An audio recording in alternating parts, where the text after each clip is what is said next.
ruangan kelas kadang malah dipenuhi oleh ketidakpastian. Apa yang terjadi? Misalkan ketika kita ngerjain PR, belum tentu diperiksa sama gurunya. Kita ngerjain PR bagus, belum tentu dapat penghargaan. Ya, kita datang, gurunya belum tentu datang. Ya, jadi sekolah itu penuh ketidakpastian yang negatif. Padahal sekali lagi saya cerita, manusia itu sebetulnya suka dengan ketidakpastian, apalagi kalau ketidakpastiannya positif. Contoh, ada seorang perempuan udah pacaran agak lama misalkan sama pasangannya, tiba-tiba di suatu hari pagi-pagi pasangannya nggak bisa dikontak. Deg-degan nih perempuan, ya, dicariin pasangannya, habis itu apa istilahnya, dia kontakin teman-temannya, dan nggak ada yang bisa jawab, ini orang kemana, menghilang. Dibikin deg-degan seharian. Pas perempuan ini pulang ke rumah, tiba-tiba dia kasih surprise, ya, suatu pesta, karena ternyata hari itu perempuannya ulang tahun, dikasih coklat, dikasih bunga, dikasih berlian. Happy, karena apanya? Berliannya. Tapi selain karena kulit berliannya, manusia tuh senang dengan surprise-nya, ya, dengan unsur kejutannya, dengan ketidakpastiannya, ya. Jadi manusia nggak suka dengan kehidupan yang monoton, manusia suka dengan perubahan-perubahan positif yang apa istilahnya muncul ya di daily kita, ya mungkin secara random, acak dan tidak terduga. Nah, itu yang dihadirkan juga oleh game. Kita main game yang sama berulang-ulang, itu settingnya bisa jadi berbeda, experience-nya bisa jadi berbeda, ya, kesenangannya bisa jadi berbeda. Tapi di sekolah, ya, atau di ruang kelas, kadang kita malah disuguhkan dengan ketidakpastian yang negatif tadi, dan juga kepastian yang negatif. Nah, jadi giliran yang negatif ya ditegakkan di ruang kelas. Di game nggak kayak gitu, yang positifnya yang ditegakkan. Di ruang kelas ada ketidakpastian negatif. Kalau misalkan bolos pasti dihukum, misal, ya, atau kalau nggak ngerjain PR pasti dibully. Ketidakpastian dan kepastiannya itu justru negatif. Bandingkan dengan game yang kepastian dan ketidakpastiannya itu justru positif.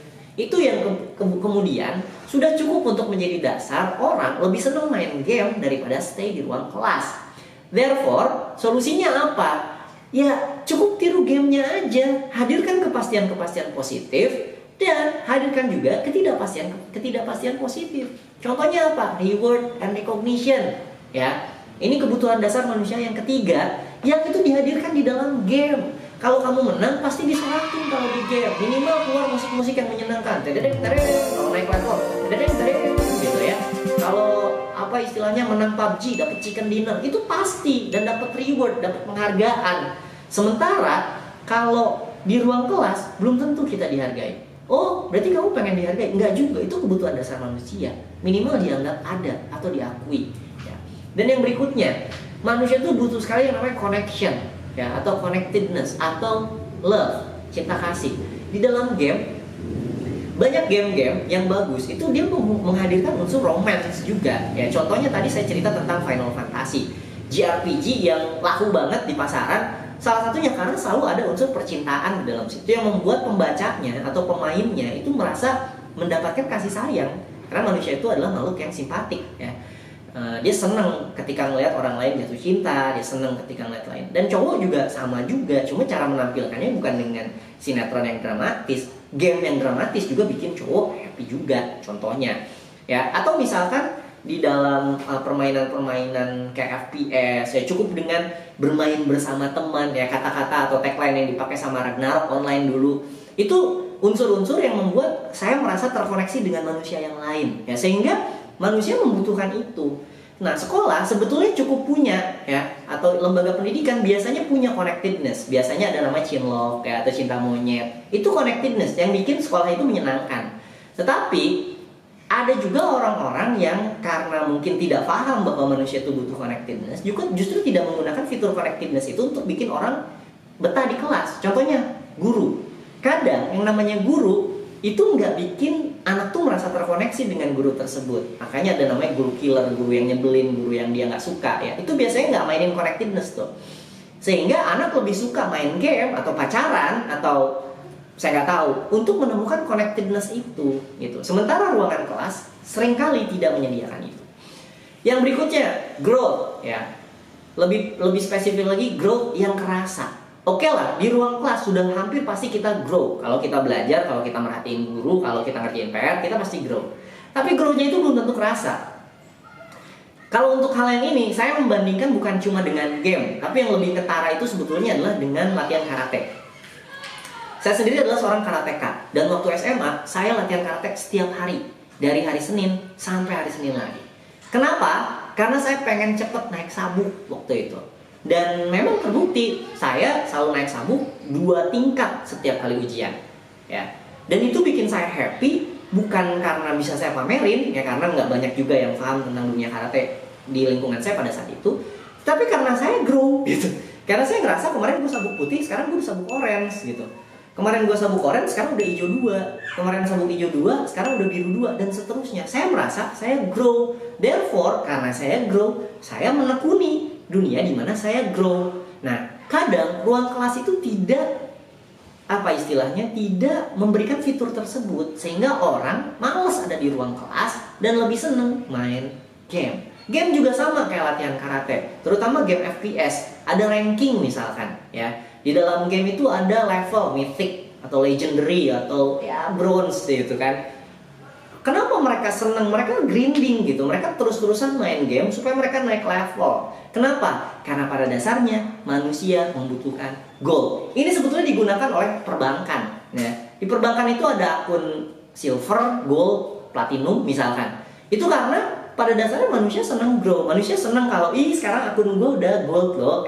Nanti akun gue masuk ke platinum loh. Sekarang gue jadi misalkan precious member loh, dan seterusnya gitu ya. Ini dipergunakan juga di dalam perbankan. Dan hintnya, 6 kebutuhan dasar manusia ini kalau digunakan dalam ekonomi atau dalam bisnis Anda misalkan, akan menjadi senjata yang ampuh sekali untuk bikin pelanggan nempel di bisnis Anda. Dan kebutuhan dasar yang terakhir yang mampu dipenuhi oleh game tapi tidak mampu dipenuhi oleh ruang kelas adalah contribution.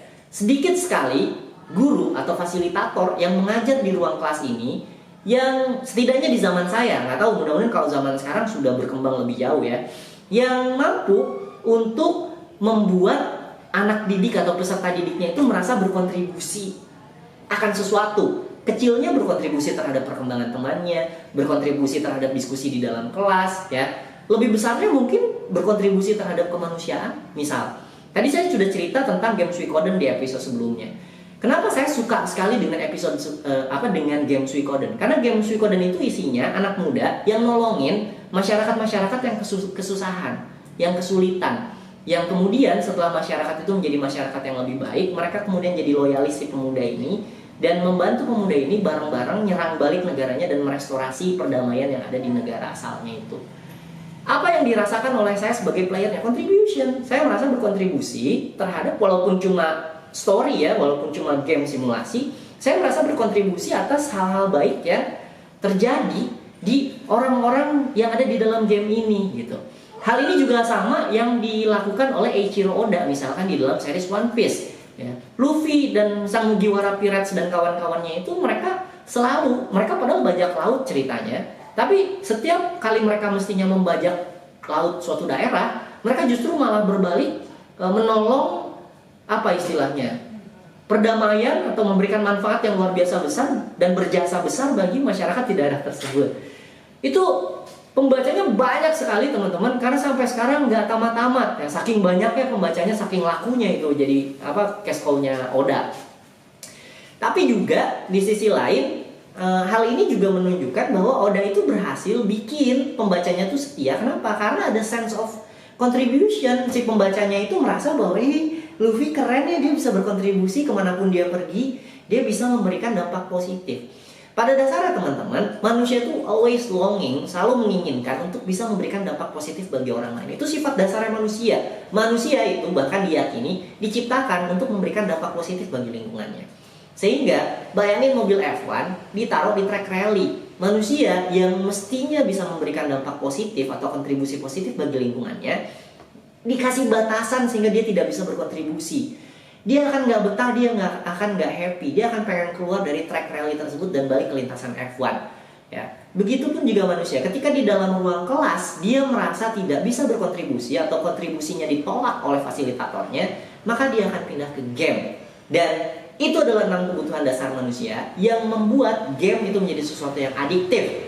yang sebetulnya jika 6 kebutuhan dasar ini diaplikasikan di dalam bisnis kamu, di dalam strategi ekonomi kamu, di dalam cara-cara kamu untuk mendapatkan penghasilan lebih dan memberikan kontribusi bagi masyarakat, ini akan bisa jadi senjata ampuh yang mudah-mudahan bisa meningkatkan kesejahteraan banyak orang, ya. Jadi dari game yang katanya negatif itu, sebetulnya yang salah bukan gamenya. Kenapa anak-anak kita lebih edik terhadap game? Mungkin karena kita sebagai orang tua belum mampu memberikan 6 kebutuhan dasarnya sehingga anak itu lebih suka main game. Atau mungkin kita sebagai pasangan belum mampu memberikan 6 kebutuhan dasar pasangan kita sehingga pasangan kita lebih suka main game. Atau mungkin malah kayak istri saya, membiarkan saya main game sehingga saya merasa istri saya memberikan 6 kebutuhan dasar saya dengan saya main game itu, dan saya jadi sangat mencintai istri saya dan berterima kasih dengan istri saya. So, main game tuh nggak selalu negatif. Pelajari hal-hal positif di dalam game. Saya juga nggak ngajak teman-teman buat main game juga, tapi pahami apa yang dihadapi. Have a life purpose, have a roadmap. Itu salah satu cara untuk menghindari dampak negatif dari game. Gimana cara bikinnya? Kita akan nonton di episode berikutnya. Saya Bezi Gali Manggala, masih di channel Guru Sekolah Desa.